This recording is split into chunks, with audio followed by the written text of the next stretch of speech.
back to another video.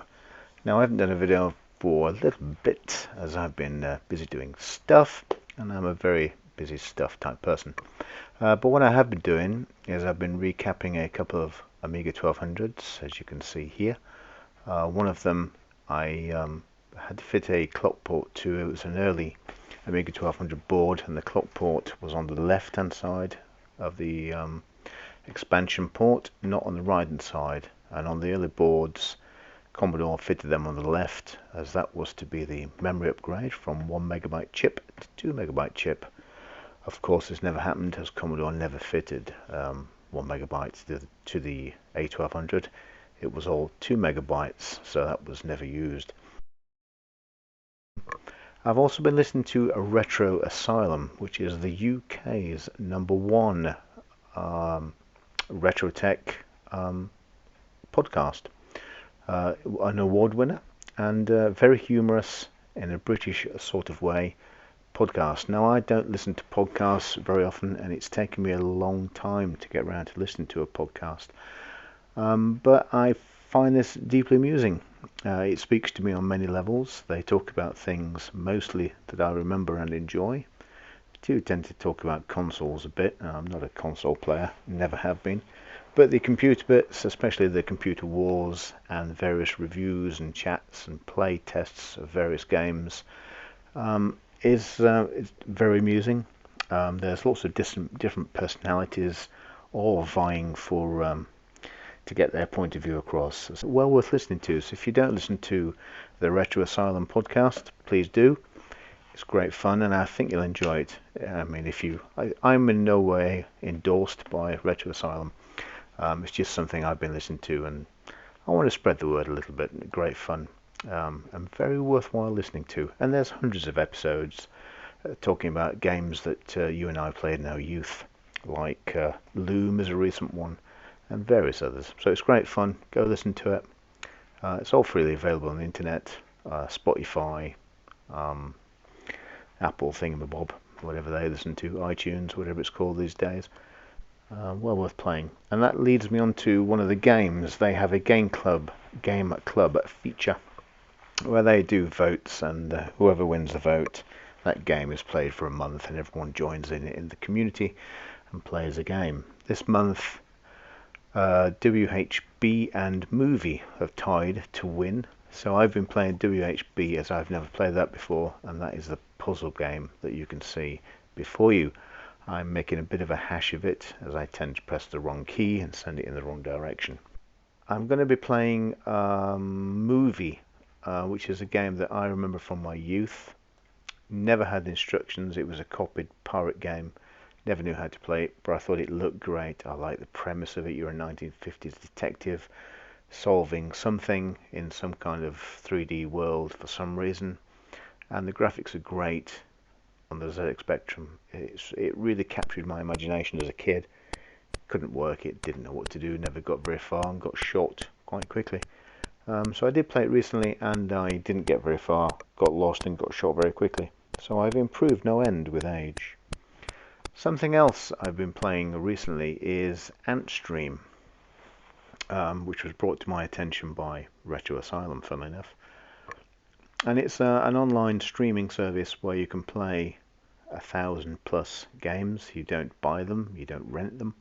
You just play with virtual credits, I suppose they are.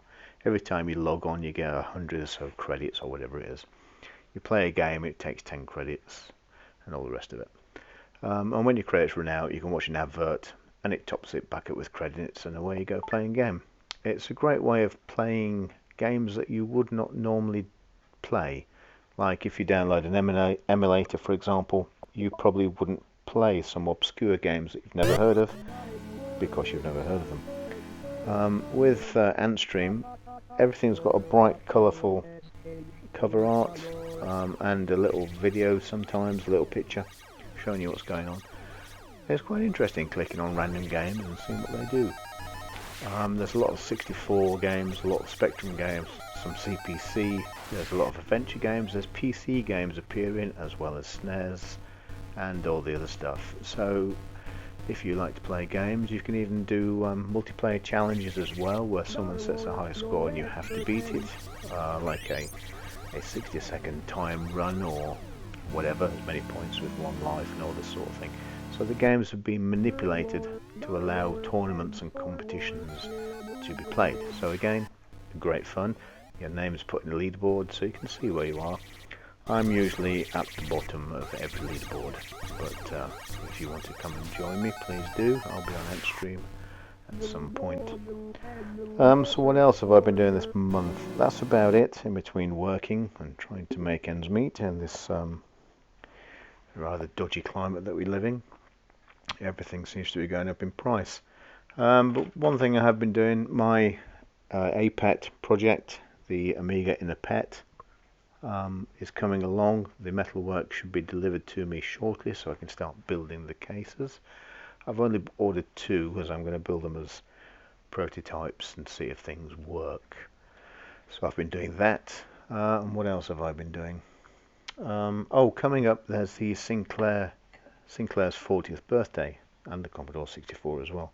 But the Sinclair Spectrum's birthday is this year. It's 40 years old. And the Retro Computing, or the History Museum of Computing, is doing a show this well, in the coming weeks, and it's at Bletchley Park, which is the home of the Code Breakers. So I'll be going along to that. So it's at the National Museum of Computing, Bletchley Park in Bletchley, which is just down the road from where I live. Clive Sinclair's son Crispin will be there. He is hosting a chat Q&A, as well as Steve Vickers, who did the ROM and manuals for the Spectrum. Who else is on there?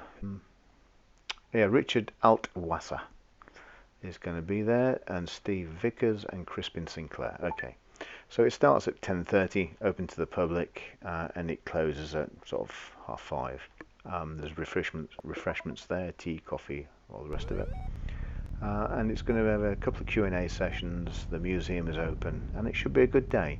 So the events tickets are available at Eventbrite, and they range from about 20 quid, I think. So if you're in the area of Bletchley or Milton Keynes, do yourself a favour, pop over there, and I'm sure you'll have a fun day. It should be good. So that's where I'll be going, and that is, when is it? That is the 23rd of April, so it's coming along quite quickly. As we stand today, which is the 6th of April, so the 26th, a couple of weeks away. That can't be right. 26th of April, 23rd of April. I'll get my facts right. Saturday, the 23rd of April is the show. So that should be good. I hope some of you will be there. If not, why not? So anyway, back to, I think that's it really. That'll do for now. I've been jibber-jabbering for long enough. So I might see you on Antstream, maybe, if you pop along and say hello.